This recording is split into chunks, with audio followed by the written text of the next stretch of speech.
24절 키보드를 좀 꺼주시면 조금 소리가 줄어들 것 같아요. 22절 다 같이 한번 읽겠습니다.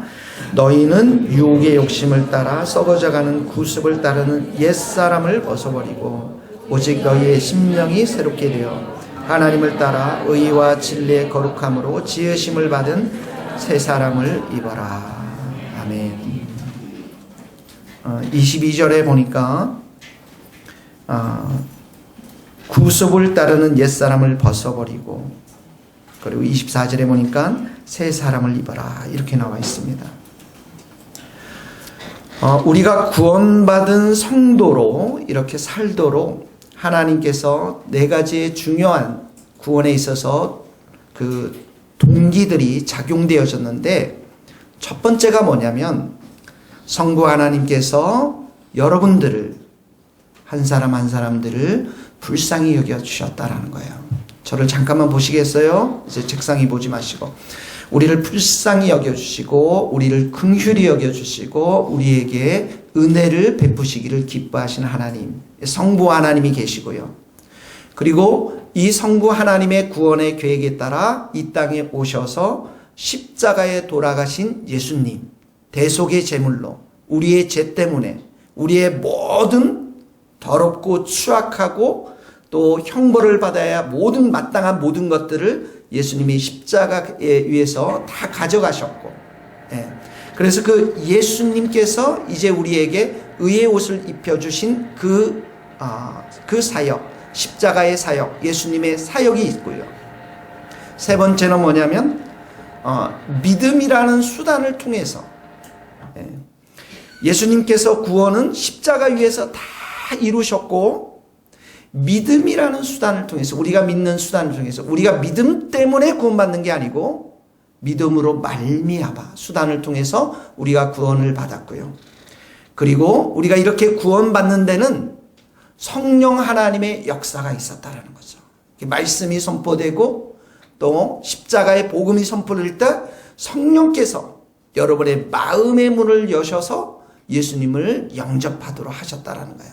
이 네 가지 주요한 동기가 작용이 되어서 우리가 구원받은 백성이 된 것입니다. 시험 보겠습니다. 첫 번째 뭐라고요? 두 번째 뭐라고요? 성부 하나님의 긍휼. 두 번째는 예수님의 십자가. 세 번째는 믿음이라고 하는 수단. 네 번째는 성령의 역사하심, 성령의 은혜. 이 정도는 우리가 좀 암기하고 있어야 됩니다. 그래서 성도는 이렇게 우리가 구원을 받았어요. 그럼에도 불구하고 이렇게 놀라운 은총을 받은 성도들이지만 우리 안에는 또 누가 있습니까? 옛사람이 있어요. 그래서 우리가 정말 예수님 안에서 새로운 피조물이 되었음에도 불구하고 우리 안에는 옛사람이 있고 또 예수 안에서 새 사람이 함께 공존해 있습니다. 욕심과 이기심과 교만으로 가득 차 있는 옛사람과 하나님으로 하나님의 성품으로 새롭게 된 새 성품이 함께 공존해 있습니다. 죄의 성품이 있고 은혜의 성품이 있는 것입니다.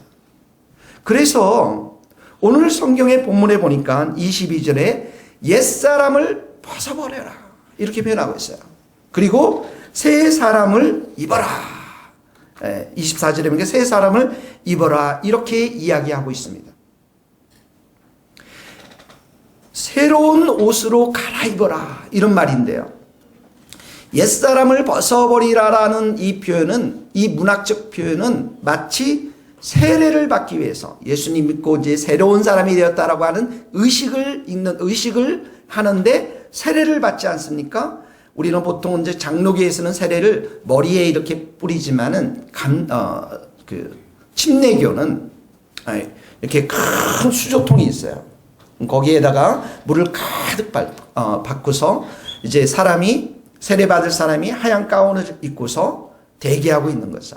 그리고 이제 세례를 받을 때 들어와서 성부와 성자와 성령의 이름으로 세례를 줍니다 하면 이분이 어떻게 합니까? 물 속에 확 담궜다 일어나는 거예요. 여러분들도 한 번씩 할까요? 그게 이제 세례인데요. 그때 입었던 옷, 이 옷은 어떻게 합니까? 옛날 옷을 다 벗어버린 거예요.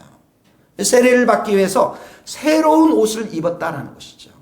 그래서 이 옛사람, 옛날 옷은 바로 욕심대로 살았던 내 모습, 정욕대로 살았던 내 모습, 부패한 본성을 따라서 살았던 내 모습, 그래서 내가 입고 있었던 교만의 옷들, 더러운 옷들, 욕심의 옷들, 우울함의 옷들, 절망의 옷들, 이기심의 옷들, 음란함의 옷들, 이 모든 것들을 다 벗어버린다는 거예요. 내가 내 자신이 주인이 돼서 하나님을 무시하고 반역하며 살았던 그 옷들, 옛날의 삶들을 다 벗어버린다는 거야.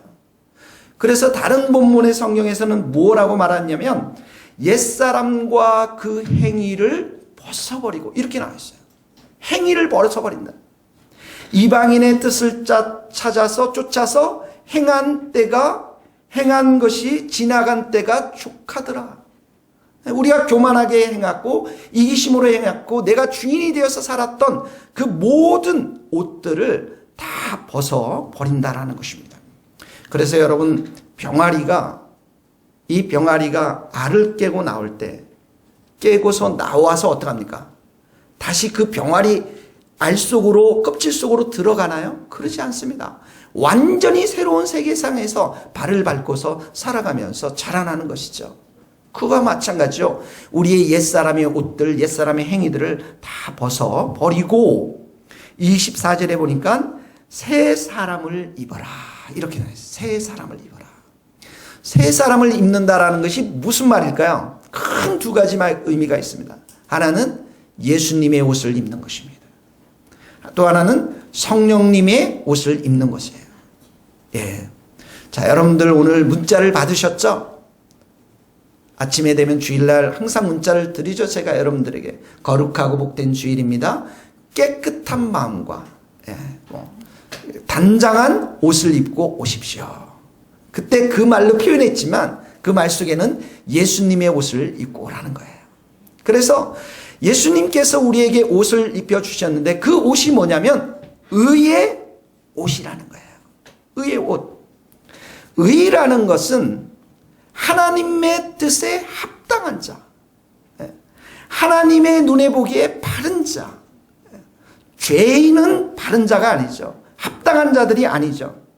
그래서 우리의 영혼과 우리의 마음과 우리의 생각과 우리의 말과 행동, 그 모든 것이 처음에 인간을 만들었을 때, 에덴의 동산에서 인간을 만들었을 때, 그때 그 지음을 받았던 그때처럼 하나님의 뜻에 부합한 자로 그리스도의 의의 옷을 이렇게 우리에게 입혀주셨다라는 거예요. 그래서 그 의의 옷을 입은 사람들은 어떻게 합니까? 하나님을 찬양합니다. 하나님을 경배합니다. 하나님을 사랑합니다. 그리고 옆에 사람들, 특별히 남녀, 특별히 부부들 사이에 고백하는 말들이 있죠. 너는 내 뼈 중에 뼈요, 내 살 중에 살이다 라는 하나됨을 고백하는 겁니다. 그런데 죄가 옷을 입혀지면 어떡합니까? 하나님의 반역합니다. 하나님께 불순종합니다. 뿐만 아니라 옆에 사람들과 이런 고백을 하죠. 너는 내가 미워하는 사람이요 내 원수 중에 원수니라. 우리가 예수님을 영접했을 때 예수님은 이 죄의 옷을 다 벗겨주시고 우리에게 의의 옷을 입혀주셨어요. 그리고 이 의의 옷은 매일매일 새롭게 입어야 한다는 거예요. 매일매일. 그래서 우리 안에 이런 더러운 죄악의 옷들이 우리들 가운데 여전히 묻어 있을 때마다 어떻게 합니까? 주님의 보혈의 피로 깨끗이 씻고 예수님의 의의 옷을 다시 한번 의지하면서 새롭게 입으면서 예수님의 자녀답게 살아가는 것. 이것이 바로 옛사람을 벗어버리고 새사람을 입는다라는 의미인 것입니다. 여러분, 죄인의 특징은 뭐냐면 자신의 육체의 힘을 가지고 살아갑니다. 그리고 세상을 사랑합니다. 돈을 사랑합니다. 어떤 분의 카톡에 보면, 여러분 카톡에 이제 자기 이름 옆에다가 뭘 적어놨잖아요. 이렇게 적어놨어요. 어떤 분 이름을 보니까 카톡에 보니까 그분이 김모모 분인데 이렇게 적어놨더래요. 강남 100억 김이사.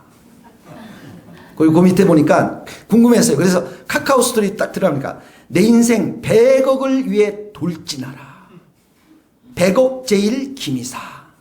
100억 미소 김이사. 이 사람 미소를 질 때마다 100억이 제일 먼저 떠오르나 봐요. 네, 지훈이가 굉장히 웃고 있는데 그거 적어라는 거 아닙니다. 죄인들의 삶의 특징은 땅의 것에 집착합니다. 그러나 의인들의 삶의 특징은 무엇입니까? 예수 그리스도의 의의 옷을 입었기 때문에 예수님만을 의지합니다. 예수님의 이름을 높입니다. 예수님을 사랑합니다. 그래서 예수님을 의지하고 예수님을 찾고 예수님과 동행하는 이 삶의 가장 결정판이라고 한 가장 그 삶의 증거가 되는 게 뭐냐면 기도라는 거예요. 기도라는 것입니다. 그래서 우리 성도들이 많이 기도하시고 믿음으로 정말 많이 기도하시고 선하신 하나님으로부터 선한 응답들을 많이 받으시기를 주님의 이름으로 축복합니다.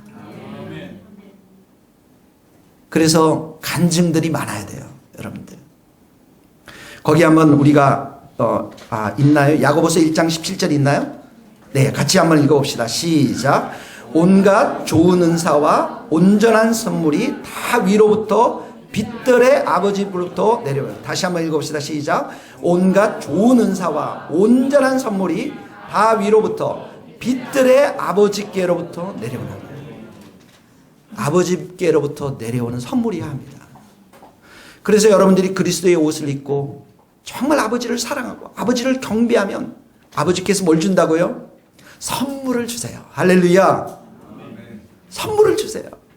여러분의 일터의 선물도 주시고 여러분의 마음의 선물도 주시고 여러분의 가정의 선물도 주십니다. 잠언에는 이렇게 나와 있어요. 여호와를 경외하는 자의 보상은 뭐겠어요? 거기 잠언의 22장에 보니까 여호와를 경외하는 것에 대한 보상은 재물과 영광과 생명이니라.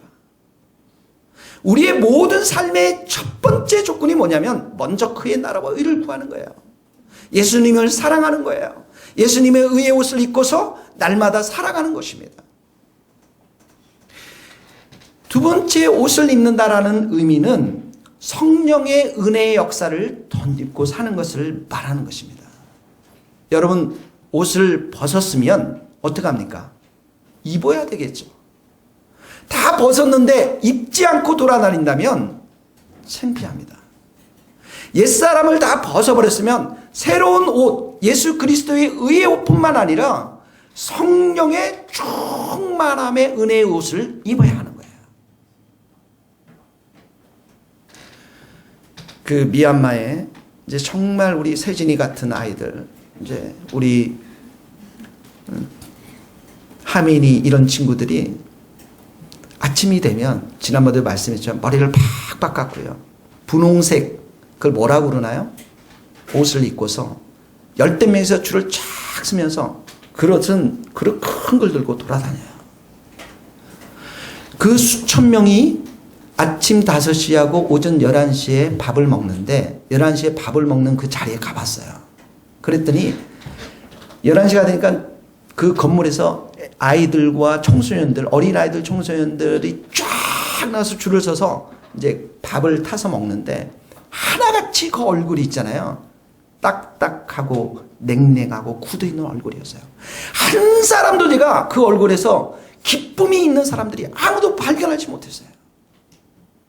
왜 그런 줄 아세요? 사찰 안에 머물고 있기 때문에 세상과의 단절로 인해서 유혹은 덜 받을 줄은 모르지만 그 안에 성령의 역사심이 없기 때문에 기쁨이 없는 거예요. 내가 옛사람의 옷을 벗어버리고 성령으로 충만하면 내 안에 맺혀지는 게 사랑과 희락과 화평입니다. 다른 9가지 열매들 잘 사랑이 넘쳐요. 근데 얼굴이 그렇게 냉랭할 수가 있어요? 희락 기쁨이 넘쳐요. 여러분, 우리가 이렇게 이렇게 들어오는 여러분들이 이제 그 주일날 들어오는 그 예배당의 얼굴들을 보면 많은 일들이 있었다라는 게 얼굴에 다 있지만 우리가 예배를 드리고 은혜를 받고 성령으로 충만하면 어떡합니까? 여러분의 얼굴이 기쁨과 사랑과 화평으로 찬란하게 빛나지 않습니까? 왜 그렇습니까? 성령께서 우리 가운데 역사하시고 성령께서 우리의 모든 더러운 것들을 다 벗겨주신 그 몸 위에 성령의 충만한 은혜를 부어주시기 때문에 그런 것입니다.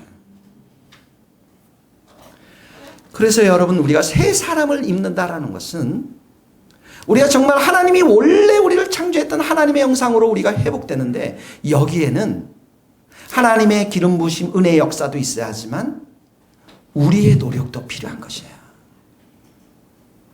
여러분, 여기 공간 안에 뭐가 있습니까? 여러분, 이 공간 안에 공기가 있어요. 공기가 없으면 다 죽습니다. 근데 이 창문을 열면 뭐가 들어옵니까? 모기 말고요. 빛이 들어와요, 빛이. 빛이 쫙 들어옵니다. 그러면 빛이 들어올 때 이 공기가 되면 빠져나갑니까? 안 그렇습니다. 함께 공존해 있습니다. 우리가 하나님의 성령의 역사심을 사모하지만 그러나 우리가 정말 예배드리기를 기뻐하고 기도로 충만해 있고 말씀 앞에 순종하는 삶을 살게 되면 우리 안에는 성령의 기름 부심의 역사와 그리고 은혜의 역사가 또 우리의 삶에 이런 간절한 소원들이 함께 공존하면서 우리가 옛사람들이 점점점 죽어지고 새 사람으로 거듭나고 있는 것들을 보게 되어집니다.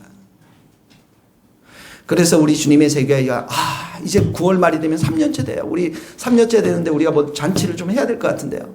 할렐루야. 여성교회 좀 기억해 주세요. 9월 말이에요. 9월 말에 우리가 9월 말쯤에 이곳으로 이사 왔거든요. 3년이 지나고 난 우리 성도들의 얼굴의 모습에는 변화가 있습니다. 할렐루야. 기쁨이 있습니다. 사랑이 있습니다. 은혜가 있습니다. 성령께서 우리 가운데 정말 충만한 은혜를 부어주셨기 때문에 이런 옛사람들이 자꾸 점점 벗어지고 어느새 나도 모르게 새 사람이 된 거예요. 그래서 성경은 우리에게 말합니다. 술 취하지 말라. 이는 방탕한 것이니 성령의 충만함을 받아라. 같이 읽어봅시다. 에베소서 5장 18절입니다. 시작. 술 취하지 말라. 이는 방탕한 것이니 오직 성령으로 충만함을 받으라. 우리 어른들 옛날에 대표기도 때 이런 대표기도를 많이 하셨어요. 하나님 아버지, 우리 목사님 오늘 말씀을 전할 때 성령의 두루마리를 입혀주시고, 이런 들어보셨죠? 성령의 두루마리. 이게 성경적인 거예요. 성령으로 충만한 옷을 입혀달라는 거예요. 근데 저만 입는 게 아니라 여러분도 같이 입게 되기를 주님의 이름으로 축복합니다. 그래서 옛사람을 자꾸 벗어버리고 매일매일 이 성화의 삶 속에서 우리가 입어야 될 것은 예수 그리스도의 의의 옷을 입어야 되고 성령의 충만한 옷을 입어야 합니다. 두 번째로 보세요. 두 번째로 보면 22절에 옛사람 벗어버리고 새 사람을 입으라고 했는데 23절입니다. 같이 한번 읽겠습니다. 오직 시작. 오직 너희의 심령이 새롭게 되어. 다시 한번 시작. 오직 너의 심령이 새롭게 되어. 우리가 예수님을 믿을 때 우리는 새로워졌습니다. 그런데 이 새로워지는 또 삶의 모습은 삶 속에서 계속 지속적으로 반복적으로 일어나야 합니다. 여기 새롭게 되어라는 동사는 수동태로 되어 있어요. 그 말은 뭐냐면 우리의 심령을 우리 스스로 새롭게 할 수 없다는 거예요. 누가 우리를 새롭게 하십니까? 하나님께서 우리를 새롭게 해주시는 것이죠. 여기 심령이라는 단어는 두 단어가 이렇게 연결되어 있는데 그 단어 중에 심이라는 게 마음이지 않습니까? 영이라는 게 영. 정확하게 표현했어요. 원문에 보면 영과 마음 이렇게 되어 있습니다. 영과 마음을 새롭게 하는 것을 말합니다. 여러분, 우리의 영 또 우리의 마음을 무엇으로 새롭게 할 수가 있나요? 여러분 마음을 한번 보세요. 마음에는 하루에도 수십 번씩 솟구쳐 오르는 게 있어요. 사랑도 있지만 미움도 있습니다. 선도 있지만 악도 있습니다. 감사도 있지만 원망과 불평도 있습니다. 다툼, 시기, 교만, 겸손, 수많은 것들이 늘 이렇게 솟구쳐 오릅니다. 이 성도들의 마음 가운데 늘 거룩하고 의로운 생각들을 일관성 있게 해낸다면 신실한 사람입니다. 근데 그렇지 못합니다. 제가 무서워하는 사람이 있어요. 갑질하는 사람이 무서워요. 정말 내가 힘이 없는데 이분은 힘이 많은데 어느 날 이분을 만났을 때 너무 잘해주고 너무 사랑스러운데 어느 날 또 이분을 만났을 때 냉랭하고 그 마음이 냉정하고 일관적이지 못할 때 을에 있는 사람들의 마음들은 힘들 때가 있습니다. 이런 마음들 어떻게 여러분 새롭게 할 수 있나요? 영을 한번 생각해 봅시다. 영, 심령, 영. 우리가 영이 정말 가난할 때가 있어요. 오직 하나님만 갈망하고 하나님만 바라보고 내 욕심과 교만들을 다 내려놓고 엎드려서 하나님만을 의지하는 사람들이 있습니다. 영이 가난한 사람들입니다. 우리 미얀마에 있는 선교사님도 새벽 4시만 되면 두 부부가 일어나서 예배를 드린다고 합니다. 새벽 4시에. 새벽 4시에 일어나면 한국 시간으로 6시가 되기 때문에 얼추 이렇게 새벽 시간을 맞춰서 이렇게 하시는데 선교지에 있다 보니까 가슴 철렁한 일들이 많이 있겠죠. 경찰들이 때로는 오기도 하고 신고하기도 하고 우리가 그날 그 제2의 교회를 개척하는 그곳에도 한 달 전에 쫓겨나지 않습니까? 그랬더니 어떤 분이 이 선교사님 사모님께 나 집에 간다라는 그 말이 집에 가라는 말, 너희 집에 가라는 말로 들려가지고 가슴이 철렁 내려 앉았다는 거예요. 영이 가난한 사람들입니다. 하나님만을 바라보는 사람, 하나님만을 의지하는 사람. 그런데 그런 영이 때로는 죄를 범하고 때로는 하나님은 멀리 느껴질 때가 있습니다. 특히 죄를 범할 때 그 영이 하나님 앞에 갈만을 의지하고 갈망하지 못할 때가 있습니다. 그래서 다윗이 뭐라고 말합니까? 하나님이여 내 속에 정한 마음을 창조해 주시고 내 안에 정직한 영을 새롭게 하소서. 마음을 창조하시고 새 창조해 주시고 이 마음을 그리고 내 영을 새롭게 해달라고 기도하고 있는 것이죠. 우리의 영혼을 우리의 마음을 새롭게 하는 것은 하나님의 은혜의 역사밖에 없습니다. 하나님의 은혜의 역사예요. 우리의 영혼은 하나님께 수동적으로 되어 있어요. 하나님이 정말 은혜를 충만히 부어주셔야만 우리가 그 은혜를 받을 수 있는데 일단 우리가 은혜를 받으면 우리의 영혼 가운데 은혜를 받으면 우리의 마음과 몸과 행위, 우리의 삶의 모든 부분에 있어서 이 은혜는 영향을 미치기 시작합니다.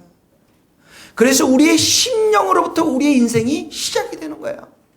얼마나 내 심령 가운데 은혜가 충만히 임하느냐에 따라서 내 삶의 모든 것이 시작이 된다는 것입니다. 여러분 저수지 우리나라에 보면 이제 큰 산 꼭대기에 물이 가도 있는 것이 어딘 줄 아세요? 백두산 천지에 있죠. 또 그 다음에 한라산에도 있고 김해에 가면 무척산이라는 곳이 있어요. 그곳에도 꼭대기에 저수지가 있습니다. 물이 가득 차 있습니다. 그 물이 산 꼭대기로부터 막 흘러나오는데 그 물이 흘러나오는 그 도랑과 개울과 양쪽에는 풀과 나무들이 아주 울창하게 있는 것들을 보게 되어집니다. 우리의 심령 가운데 하나님의 은혜가 충만히 임하면 우리의 생각이 바뀌어져요. 사람을 보는 관점이 달라지고요. 사람들을 대하는 태도가 달라지고 세상을 보는 관점이 달라지고 세상을 살아가는 방식이 달라지고 미션이 달라지고 소명이 달라지고 사명이 달라지는 거예요. 내가 많은 책을 읽는다고 해서 내 심령이 변화되는 게 아니라는 것이죠. 하나님의 은혜가 내 마음을 새롭게 하고 내 영을 완전히 새롭게 할 때 내 인생의 모든 것이 새롭게 변화될 수가 있는 것입니다. 그래서 여기 너희 심령이 새롭게 돼야 된다라고 얘기합니다. 은혜로 새롭게 되는 거예요. 어떤 자에게 하나님은 은혜를 주십니까? 어떤 자에게? 여러분, 문나세라는 사람이 12살의 왕이 됐어요. 이스라엘에 50년간을 통치합니다. 대단하죠. 문나세의 아버지가 히스기야인데 이스라엘에 있어서 가장 경건했던 왕 중에 한 사람이었습니다. 근데 이 문나세가 아버지의 그런 신앙들을 다 뒤집어 엎고 온 땅에다 우상들을 다 심었어요. 심지어 성전 안에도 우상을 심어놨습니다. 그리고 그 우상들을 다 심어놓고 많은 백성들을 꿰어서 우상을 섬기게 하였습니다. 하나님이 경고했습니다. 회개하라, 돌이키라, 그러지 말라. 문나세 무시했습니다. 그랬을 때 어떻게 합니까? 아수르 군대가 와서 이 문나세를 결박하고 그리고 바벨론으로 데리고 갔습니다. 그 환난을 당할 때에 문나세가 어떻게 한 줄 아십니까? 환난을 당하고 고통을 당하니까 그 영이 가난해진 거예요. 그러면서 그가 찾는 그 세웠던 수많은 우상들에게 기도한 것이 아니라 하나님께 기도했습니다.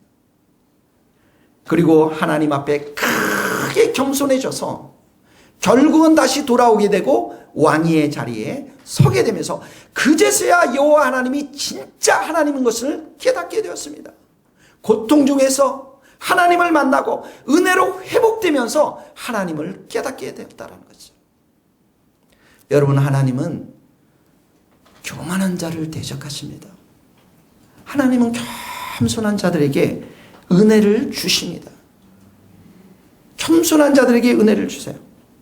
이 겸손은 그래서 존귀의 길잡이라고 말했어요. 왜 그렇습니까? 하나님이 겸손한 자에게 은혜를 주시니까 존귀케 되어진다는 것이죠. 사람이 교만하면 낮아지겠고 겸손하면 영예를 얻으리라. 왜 영예를 얻습니까? 하나님이 은혜를 주시기 때문에 영예를 얻는 거야. 거기 한번 읽어봅시다. 우리 같이 역대하 33년 여호와께서 시작. 여호와께서 문나세와 그의 백성 없나요? 예, 같이 읽어보세요. 그가 환난 시작. 그가 환난을 당하여 그의 하나님 여호와께 간구하고 그의 조상들의 하나님 앞에 크게 겸손하여 기도하였으므로 하나님이 그의 기도를 받으시며 그의 간구를 들으시사 그가 예루살렘에 돌아와서 다시 왕위에 앉게 하시며 문나세가 그제서야 여호와께서 하나님의 신 줄 압니다. 크게 겸손했다라는 말이 영이 가난했다라는 말이에요. 영이 가난하니까 어떡합니까? 기도할 수밖에 없죠. 하나님은 긍휼의 하나님과 왕위에 앉게 하셨다. 은혜를 베풀어 주셨다라는 거예요. 젊은 자들아, 베드로전서 5장 시작. 젊은 자들아, 이와 같이 장로들에게 순종하고 다 서로 겸손으로 허리를 동이라. 하나님은 교만한 자를 대적하시되 겸손한 자들에게는 은혜를 주시니라. 그러므로 하나님의 능하신 손 아래에서 겸손하라. 때가 되면 너희를 높이리라. 사랑하는 성도 여러분, 여러분의 심령이 정말 겸손해서 하나님으로부터 충만한 은혜를 받고 새롭게 되기를 주님의 이름으로 축복합니다. 세 번째 보면 24절 같이 한번 읽어봅시다. 하나님을 시작. 하나님을 따라 의와 진리의 거룩함으로 지으심을 받은 새 사람을 의와 진리로 의와 진리의 거룩함으로 지으심을 받은 새 사람을 입으라 이렇게. 하나님 예수님 안에서 우리는 하나님께서 우리를 예수님 안에서 우리를 새롭게 창조했어요. 누구든지 그리스도 예수 안에 있으면 새로운 피조물이라. 이 새로운 피조물이라는 것은 새롭게 창조되었는데 그 창조의 재료가 무엇이냐면 여기 말씀대로 의와 거룩함의 재료라는 거예요. 의와 거룩함의 재료. 그런데 이 원문에 이렇게 보면 이 진리라는 단어가 의도 수식하고 그리고 거룩함을 수식하고 있습니다. 그러니까 원문에 보면 진리의 의와 진리의 거룩함으로 지으심을 받은 새 사람을 입어라 이렇게 말하고 있는 거예요. 다시 조금 더 풀이하면 성도들은 진리이신 그리스도를 통해서 의롭게 되었고 진리이신 그리스도를 통해서 거룩하게 되었다. 이런 말입니다. 그러니까 그런 사람답게 새 사람을 입고 살아가라는 거예요. 그래서 성경에는 거기 고린도 전서 1장 30절 너희는 같이 읽어봅시다. 너희는 하나님으로부터 나서 그리스도 예수 안에 있고 예수는 하나님으로부터 나와서 우리에게 지혜와 의로움과 거룩함과 구원함이 되십니다. 예수님에게는 지혜가 있어요. 예수님의 의가 있습니다. 예수님은 거룩함이 있어요. 구원이 있어요. 그게 어떻게 합니까? 우리에게 다 전달되었다는 거예요. 그 예수님의 의가 우리를 의롭게 만들어 주셨고 예수님의 그 거룩함이 우리를 거룩하게 만들었다는 거예요. 그 말이 여기 이 말씀인 것입니다. 다시 요약하자면 예수님 안에 있는 의와 거룩함, 그 예수님이 한마디로 말하면 우리를 새 사람으로 변화시켜 줬다는 거예요. 그 새 사람의 옷을 매일 입고 나가라는 것이죠. 여러분, 예수님만이 사람을 변화시킬 수 있습니다. 여기 이제 2시 예배에 오는 제 조카가 있습니다. 이 시대에 하나님의 영웅이 되라고 이름이 영웅입니다. 그 친구가 굉장히 특별한 아이입니다. 그래서 굉장히 논리적이고요. 논리에 합당하지 않으면 반드시 꼬치꼬치 묻고 설득을 당해야 그 길을 가는. 우리 친구들이 이제 머리를 껐덕이는 게 벌써 필리핀에 수련회 가서 보니까 그건 왜 그렇게 해야 됩니까? 전도사님이 왜 이래야 됩니다. 늘 따지는 친구거든요. 그래서 청년부 우리 처음에 수련회를 할 때 1월 달에 오라 했더니 이 친구가 삼촌, 그런데 거기는 어떤 자리입니까? 근데 거기는 왜 내가 가야만 합니까? 무엇 때문에 가야만 합니까? 처음에 내가 이렇게 하다가 너무너무 질문들을 막 집요하게 하니까 그런 아이였어요. 결국은 안 왔습니다. 근데 그 아이가 지금은 토요일마다 여러분 이곳에 와서 청소를 합니다. 저쪽에 청소를 깨끗이 합니다. 웅이야, 너 큐티하니? 삼촌 설교는 안 듣는데 내가 매일 성경 12장을 읽어요. 12장을 꼭 읽고 그걸 가지고 큐티를 해요. 웅이야, 내가 너의 삼촌이라 해서가 아니라 너는 목사의 양이기 때문에 큐티로 그렇게도 하지만 반드시 큐티를 또 하고 말씀을 드려야 된다. 내가 그럴게요. 너의 형 이번 주 수요일 날 제대하는데 교회를 안 가는데 어떻게 할 거니? 우리가 기도 많이 했으니까 반드시 올 거라고 믿어요. 여러분, 이 아이가 누가 이 아이를 변화시켰겠습니까? 나도 내 조카지만 이런 애는 처음 봤어요. 예수님이 변화시키는 겁니다. 예수님이 하시는 거예요. 믿습니까, 여러분? 여기 점심때 되면 누군가는 와서 방언으로 뜨겁게 기도합니다. 누가 그 사람을 변화시켰어요? 누가 그 사람에게 기도하라고 말씀했어요? 내가 기도하라 해도 안 듣습니다, 여러분. 예수님이 살아계시기 때문에 그 사람을 변화시키고 그 사람에게 기도할 마음을 주시고 그 사람들에게 모일 마음을 주시고 말씀을 듣고자 하는 그런 은혜의 마음을 주시는 것입니다. 여러분, 인간의 학문과 철학과 이 문화로는 사람이 변화될 수가 없습니다. 사람을 변화되는 것은 예수님밖에 없습니다. 아프리카 선교사로 갔던 데이빗 리빙스톤이 이런 말씀을 했어요. 하나님은 단 한 분의 아들을 가지셨는데 그분은 선교사였으며 의사였습니다. 예수님을 말하는 것입니다. 세상의 의사는 사람들을 완벽하게 고치지 못합니다.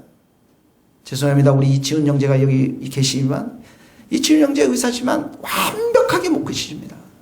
그러나 예수님은 육신뿐만 아니라 영혼을 완벽하게 고치시는 진정한 의사 되시는 분이심을 믿습니다. 그래서 예수님이 우리를 고치실 때 예수님은 예수님의 말씀으로, 그 능력의 말씀으로 우리를 고치세요. 여러분, 우리가 미얀마에 가니까 그 친구들이 젊은 친구들이 송중기가 누구예요? 그 다음에 뭐 송혜교, 원빈 이런 애들 막 굉장히 좋아하는 거예요. 그리고 우리들 중에서 12명이 갔는데 누구를 가장 좋아하는 줄 아십니까? 홍연이, 도연이. 얘네들이 나이가 21살, 20살 얘들이랑만 사진 찍으려고 하고 제가 아무리 막 그때 막 이것 좀 바르고 뭘 해도 나한테는 찍으러 오지 않아요. 이 한류 문화가 있잖아요. 한류 문화, 젊은 문화들. 우리에게도 좀 그런 가능성이 원석이도 보니까 키가 180이 넘거든요. 이 친구 미얀마 가면 스타 됩니다. 세 번이도 이제 다이어트를 했기 때문에 걔 가면 스타 돼요. 근데 우리 같은 사람 아무리 꾸며도 안 돼요. 사람은 있잖아요. 어그러지고 상처나고 망가져 있습니다. 근데 거기에다 명품 가방을 막 메고 막 명품 뭐 쌍꺼풀하고 뒤집어 엎고 뭐 아무리 빨간 거 막 칠하고 귀걸이 막 해도 바뀌지가 않아요. 바뀌지 않습니다. 우리 사랑하는 성도님들은 돌아가시기 전에 꼭 스칸디나비아 3국, 노르웨이, 스웨덴, 핀란드 그쪽에 이렇게 3국을 꼭 배로 여행할 수 있기를 간절히 바랍니다. 왜 아멘 안 하세요, 여러분? 이 세상에서 가장 아름다운 곳이 그곳이라고 그러더라고요. 특히 가을에 배를 타고 가면 그 산에서 내려오는 그 산의 빨주노초 파남보 이 무지개 색깔의 나무 색깔하고 바다하고 너무 아름다워서 정말 천국이 따로 없는 그런 가장 아름다운 곳이 그 스칸디네비아 3국을 끼고 돌아가는 이 배라고 그러더라고요. 거기에서 꼭 여러분들 가시기를 바랍니다. 첫 번째 이제 스코틀랜드 가시고요. 두 번째는 스칸디네비아 3국을 가보세요. 여러분, 우리가 아무리 좋은 여행을 해도 우리의 내면은 바뀔 수가 없어요. 좋은 곳에 가서 아무리 좋은 여행을 하고 감동을 받더라도 그 감동이 우리의 심령을 새롭게 하지는 못합니다. 마치 우리의 삶이라는 것은 거대한 파도 가운데 위에서 파도와 이런 것들이 막 요동치고 있지만 그 밑에는 아무것도 일어나지 않는 것이 잔잔한 것처럼 우리가 예수님을 만나지 못하면 예수님의 말씀을 우리 가운데 우리 영혼 가운데 듣지 못하면은 사람은 변화될 수가 없는 것입니다. 여러분, 예수를 죽이기 위해서 살기등등했던 사울을 생각해 보세요. 살기등등했다고 그랬어요. 여러분 그런 사람 정도는 아니잖아요. 살기등등하고 남녀를 가리지 않고 예수 믿는 사람을 잡기 위해서 갔을 때 하늘에서 빛이 내렸을 때 어떤 일이 있었습니까? 뭐가 있었어요? 엎드려져 있는데 소리가 들리매. 소리가 들렸어요. 네, 소리가 들렸어요. 어떤 소리입니까? 사울아 사울아 내가 어찌하여 나를 핍박하느냐. 나는 내가 핍박하는 예수라. 예수님의 음성이 들렸어요. 예수님의 말씀이 들렸다고요. 그러니까 그렇게 살기등대했던 사람이 한순간에 뒤집어 엎는 거예요. 꼬꾸라지는 겁니다. 예수님이 이렇게 말씀해 주셨잖아요. 내가 일러준 말로 너희가 깨끗하여졌으니 말씀으로 예수님의 말씀이 깨끗하라 구원받으라 깨끗해진 것입니다. 구원받은 것입니다. 여러분의 많은 문제들 병들 있는 수많은 무거운 짐들 예수님이 한마디 하시면 다 깨끗하게 될 줄 믿습니다. 세상 가운데 소리 들을 필요 없어요. 내가 이 자리에 와서 예수님 말씀 한마디만 들으면 이 땅 가운데 수백만의 언어보다도 한마디가 들으면 깨끗해지고 구원받고 새롭게 될 줄로 믿습니다. 12년 동안 혈류병으로서 아무것도 못했던 여인에게 예수님 뭐라고 말씀하셔? 안심하라. 안심하라. 한마디 해주잖아요. 안심하라. 내 믿음이 너를 구원하였다. 하셨잖아요. 한마디에 안심하라. 사랑하는 우리 친구들, 청소년들 친구들, 예수님이 여러분들에게 내가 너에게 지혜를 주었노라 한마디 하시면 돼요. 내가 너와 함께 하노라 한마디 하시면 됩니다. 그때는 여러분들 아멘 하셔야 돼요. 세영이 아멘 크게 하세요. 백부장의 하인이 중풍병으로 놓여 있을 때 예수님께 하인을 고쳐달라고 했을 때 예수님이 뭐라고 말씀하셨어요? 내가 가서 고쳐주리라 이렇게 말씀했을 때 백부장이 뭐라고 말씀했어요? 나는 예수님 우리 집에 오는 거 감당하지 못하면 다만 말씀으로만 하옵소서. 예수님 오실 필요 없어요. 나는 그만큼 누추하고 나는 무익하고 우리 집은 예수님을 드릴 만큼 그렇게 위대한 집이 아닙니다. 그러나 예수님은 하늘과 땅의 모든 권세를 가지신 분이신데 그 예수님이 한 말씀만 하면 여기서 말씀만 하시면 나을 줄 믿습니다. 예수님 뭐라고 그랬어요? 내가 이스라엘 중에서 수많은 사역들을 다 했지만 이만한 믿음 보지 못했노라. 내 믿음대로 될지어다. 그 즉시 아이니라 했잖아요. 그 즉시라고 그랬어요. 예수님의 말씀의 권세인 것입니다. 예수님이 우리를 변화시키세요. 예수님의 말씀이 우리를 변화시키는 것입니다. 거기 한번 같이 읽겠습니다. 너희는 시작. 너희는 내가 일러준 말로 이미 깨끗하였으니. 또 마태복음 9장 12해 동안이나 예수께서 돌이켜 그를 보시며 이르시되 따라 안심하라. 내 믿음이 너를 구원하였다 하시니 여자가 그 즉시 구원을 받으나 주여 내 하인이 같이 시작. 주여 내 하인이 중풍병으로 집에 누워 몹시 괴로워하나이다. 이르시되 내가 가서 고쳐주리라. 백부장이 대답하여 이르되 주여 내 집에 들어오심을 나는 감당하지 못하겠으니 다만 말씀으로만 하옵소서. 그러면 내 하인이 낫겠나이다. 이스라엘 중에 아무에게도 이만한 믿음을 보지 못하였느라. 예수께서 백부장에게 이르시되 가라 내 믿음대로 될지어라 하시니 그 즉시 하인이 나으니라. 여러분 우리가 옛 사람의 관점에서 보면 새로운 삶을 살아가는 것 무거운 짐이 될 수 있습니다. 내가 기도해야지. 우린 또 천일기도 들어가야지. 찬송해야지. 헌금 드려야지. 내가 미워하는 사람 사랑해야지. 술, 담배도 잘 먹지 못하고 세상을 마음껏 살지 못하고 옛사람의 관점에서 보면 이 세 사람은 매우 불편하고 힘든 삶입니다. 그러나 주님의 말씀이 우리 가운데 있으면 주님의 말씀이 예수님께서 우리의 힘과 능력을 주신다면 분명히 주시지만 그 새로운 삶을 우리가 넉넉하게 살아갈 수 있는 그러한 은혜가 우리들 가운데 있게 될 줄로 믿습니다. 그래서 이 예수님의 말씀과 예수님의 새로운 사람들은 이 새 삶을 살아가는데 짐이 되지 않습니다. 기쁨이 있고요. 감사가 있고요. 찬송이 있고요. 기도를 계속하고 감사함으로 깨어있고 고통 중에서도 여호와께 부르짖음으로 인해서 하나님이 그 음성을 들으시고 넓은 곳에 우리를 세우시는 그 선하신 하나님을 경험하게 될 줄로 믿습니다. 오직 예수님만이 여러분을 새롭게 하시며 예수님의 말씀만이 여러분의 인생을 새롭게 하시는 줄 믿습니다. 우리 찬송을 같이 부르겠습니다. 91장 찬송입니다. 91장 찬송.